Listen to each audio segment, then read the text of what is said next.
Welcome to In the Loop. My name is Akash Dhawan, and I'm joined by Remy Slimp. And today we're talking about the Student Association elections. This episode is sponsored by Civic Duty Rice. Civic Duty is a club that is dedicated to increasing youth civic engagement, from this podcast to bringing political figures onto campus to registering voters. If you're interested in joining Civic Duty, helping out with the podcast, or sponsoring us, please contact us at civicdutyrice@gmail.com or message us on Facebook. Before we begin, I want to go over some updates from previous podcasts and some important news that's coming up in the world. So coming back to my episode with Meredith about the government shutdown, so the House has agreed on a 2-year spending bill that will increase spending in both defense and non-defense sectors. We split it up that way because our defense budget is just so much bigger than our non-defense budget. Right. So they're allocating $165 billion for defense and $135 billion for non-defense. On the plus side, they are extending CHIP, which, if you don't remember, is the Children's Health Insurance Plan, for up to 10 years. So the Republicans were kind of holding that a little bit hostage to get the Democrats to stop trying to shut down the government. Right. So it actually has a lot of bipartisan support in the House and Senate. Yeah. Both Democrats and Republicans are agreeing to a lot of it. The only kind of jump in the tracks would be kind of Donald Trump, which that happens a lot. But Donald Trump is saying that if there are going to be DACA provisions in this or something associated with DACA, he's going to shut it down. So this immigration stuff, he's going to be kind of hardline on it. If this bill doesn't lock down some more borders, he says he's going to shut it down. So that is the update on our government shutdown. Coming to next, like a big topic that is in the news that we unfortunately couldn't cover it in more in depth is actually Capetown. So if you haven't heard, Capetown, South Africa is on the brink of just kind of no water. They're running out.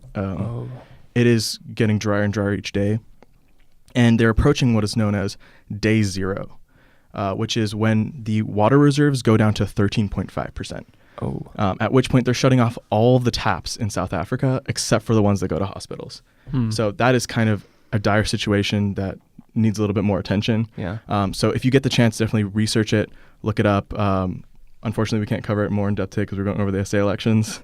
Moving forward, what's next? So the last time that I was on, we discussed the, I'm quoting my friend Max Martucci, totally non-lightning rod topic that is freedom of speech on college campuses. And so I just received this letter from our Hanson Senator Sonal Pai, which she and the SA is preparing to send to President Lebron and Provost Miranda regarding basically freedom of speech on college campuses or specifically Rice campus, and how the data that they've been collecting shows that the student body prioritizes diversity of thought and freedom of expression, which is great. I'm glad that they're pushing for diversity of thought and freedom of expression. But I, as a sort of a naive freshman, unaware of the inner workings of Rice's Don't put yourself down like that, man. I can't help it. What does this mean? How does the SA have sort of like this responsibility to communicate this to, I guess, the higher ups in the faculty? So, like, this is my opinion as just someone who's been here for a while, junior.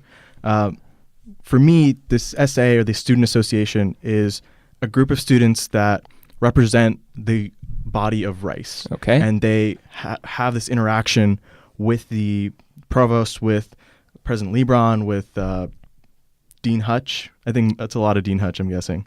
And I actually ripped this off their website. Their mission is, the mission of the Rice Student Association is to enrich the undergraduate experience by engaging, inspiring, and advocating for all Rice undergraduate students.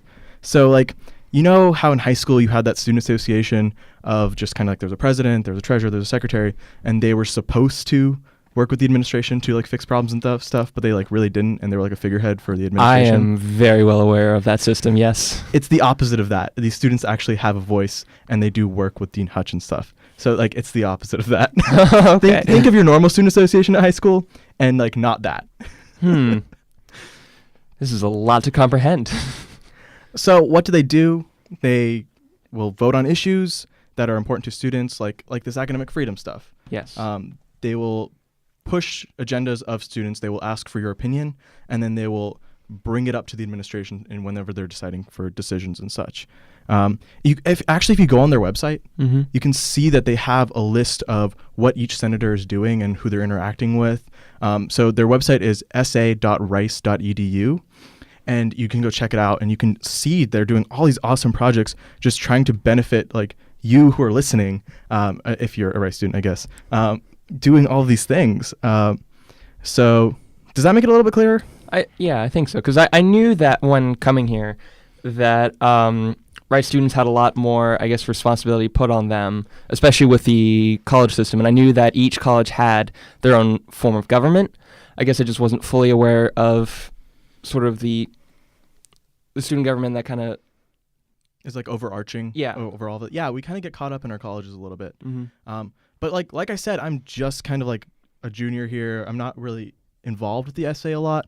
So actually we have an interview here today with us who can actually give us a deeper understanding of what the Student Association is. So this week we have Sara Meadow to help us understand the Student Association, its role at Rice, and the upcoming elections. So Sarah's a junior at Sid Richardson College, majoring in political science and policy studies.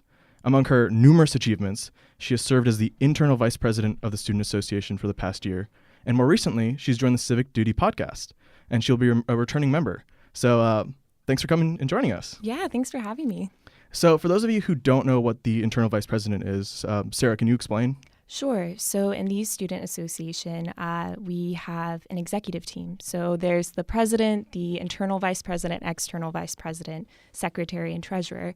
And I'm IVP, so that's internal vice president. And that means that I oversee pretty much the internal workings of the SA, and that can range from overseeing committee chairs and helping them with projects to overseeing our new student representative program or planning retreats and events for the SA, and also just other random things that pop up with the executive team. So how does the SA affect the students? Like, I know we have this general idea of like, yes, they represent us, but for a lot of people, including myself as a freshman, I just kind of didn't have any idea the SA existed. So what's their presence on campus? Yeah, definitely. So it's kind of funny to hear me, for me to hear you say that, because every student at Rice, every undergraduate student is a member of the SA. It's What? just some people. Yeah, you are too.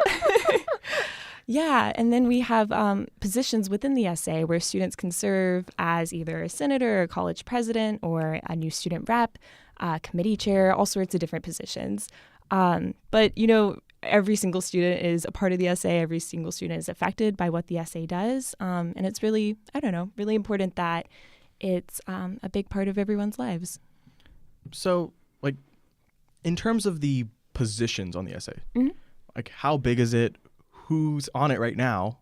And what's going on? Yeah, definitely.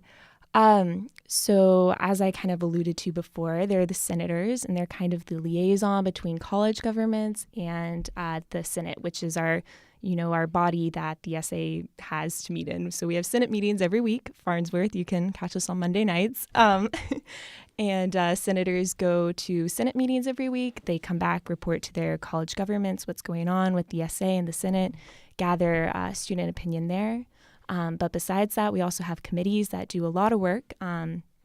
They range from like the environmental committee, the student life committee, to even like the senior committee. So the campus-wide senior committee is one of the committees I oversee.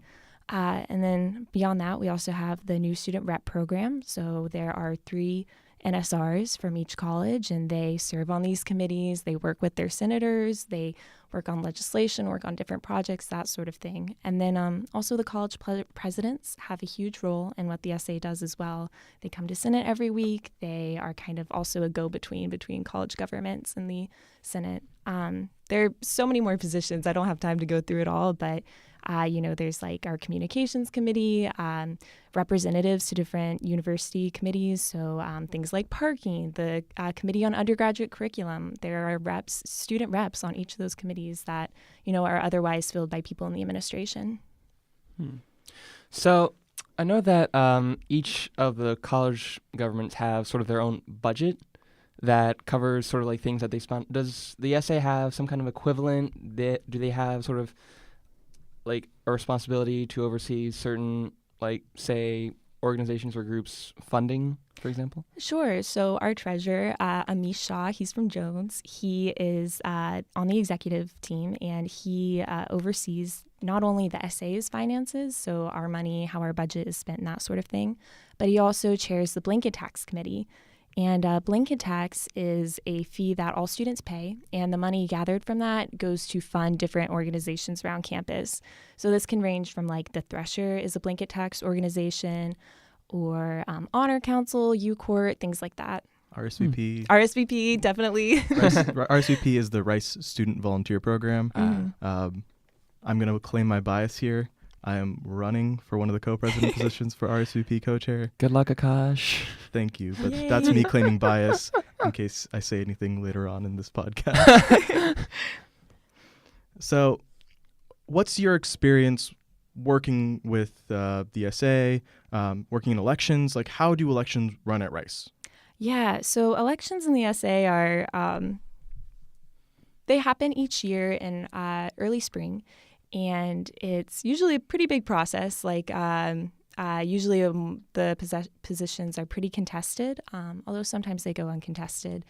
And it's a several week-long process as well. So you have to submit your petition, write blurbs, that sort of thing. And then campaigning begins. And as y'all will see, campaigning, well, Akash, you've already seen, but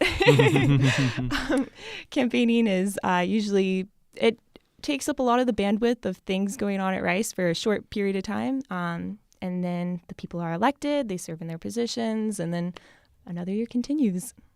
So how do the college presidents, how do the college structures work with the SA? Yeah, definitely. So as I mentioned before, the senator is the main go-between between the college governments and then the SA.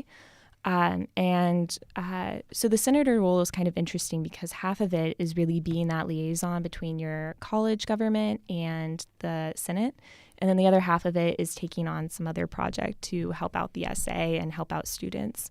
But then also college presidents are very involved in the SA as well. They have a number of different obligations, whether that's coming to Senate every week and being an advocate for their college and speaking up for what their college wants or something like that.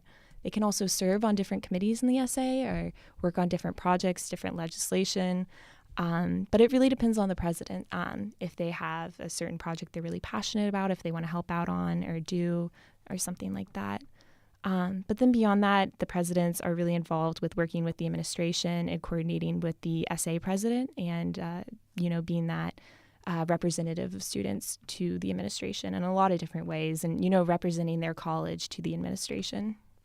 So if you could have one piece of advice to the members of Rice that are going to be voting over the next couple of weeks, what would you tell them about the SA to inform them on how they could vote more effectively? Yeah, I think it's really important to be informed and be engaged. So I'm sure as the elections start going, candidates will start putting their platforms up on whether it's Facebook, the SA website will have blurbs, that sort of thing. And I would just really encourage all students to go and read those and listen to what these candidates are saying. They'll probably be coming around soon and doing speeches at your college councils or cabinets or parliaments or whatever you call your weekly college meeting. Or biweekly. I think some colleges have biweekly. But I would, definitely encourage you to go to those and talk to the candidates if you want to. They're running for this position for a reason. And as, sort of a constituent, it's really important to know why they're running and what sort of plans they have. So I guess that would be my main advice. The SA is responsible for, a great deal of things that happen at Rice and really representing our student body to the administration. So I think it's really important to be engaged and care about this sort of thing. Awesome. Yeah. Remy, do you have any more questions? So we've talked a lot about what the SA does and that it has impact on student life. But do you think, Sarah, you could give some more specific examples on how student life is impacted by the SA and its decisions? So you guys already touched on a bit of the conversation surrounding the academic freedom letter, and that's a huge conversation topic that the SA has been working on for a while and really trying to gather student input on. So if you haven't read that letter already, please check your email. I'm sure your college senator sent it out if you go to Rice and read that and tell your senator what you think. But besides that, there have been a number of different initiatives really in all parts of student life at Rice. So one recent example is surrounding flu shots.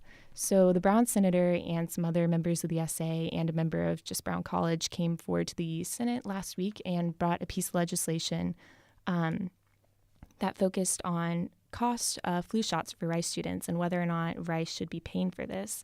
So that's a conversation topic that we've been having in Senate and trying to bring to the student body. Obviously, I think all students will think that, yes, it'd be great if Rice paid for our flu shots, but one other conversation we need to have with that is whether or not we want to have an increase in our fees to pay for flu shots for everyone. So, that's one example. Another, they can range from things that deal with the environmental committee, like they put forward a piece of legislation last semester to support different composting initiatives at Rice, or things like, our hat at the beginning of the year. And for people who are not at Rice, our hat is the Rice Harvey Action Team. Yes, Rice Harvey Action Team that brought together lots of different student groups at Rice, including the SA, to sort of gather students together and send them to different volunteer sites around Houston when, Houston was being devastated by Hurricane Harvey. There are a whole range of things, too. One piece of legislation I was helping out on recently involves supporting the idea of having mental health clauses on syllabi. Actually, a new student rep came up with the idea and has been working with the Wellbeing Committee to push that. So, it really covers all parts of student life at Rice, from well-being, environmental, to freedom of speech. And more recently, there's been a lot of work with undocumented students, and lots of different temporary committees within the SA have looked at how we can best support our undocumented students here. Awesome. Thank you so much for joining us this week. We'd love to hear more about the SA. I love to talk about it. And we're really excited to have you on the team. Yeah. So this leads to our call to action. We really only have one thing here, which is go vote. Vote for SA reps if the ballot hasn't closed by the time this goes up. Ballot is approved on February 12th. Akash, do we have any updates from Civic Duty Rice? Or do you have something, Sarah? Yeah, I was just going to say also stay involved with the SA. Tell your senator what you think about things, read their emails, take their polls. They would really appreciate it, and they can better represent you that way. Thank you, Sarah. Yeah, Civic Duty Rice has some upcoming events to help everyone get ready for the elections. We want you to vote in the SA elections. But we also want you to vote in larger elections. So we have some elections coming up. The primary runoffs, the primaries are coming up in April and May. So the last day to register to vote is April 5th, which I know it's like February right now, but February is a short month, and then March. So it's going to go by really quickly. So we're setting up some events to get people people to get their ballots and to turn them in. This is for the Texas elections. Yeah. So yeah, that's our big CDR updates. And I think that's all we have. So these are some of the ways that you can be more involved here at Rice in the SA elections. Thank you for listening, and please leave comments and join the conversation below. We try to be unbiased here, but we truly can't get all the perspectives without you, our listeners. Thanks.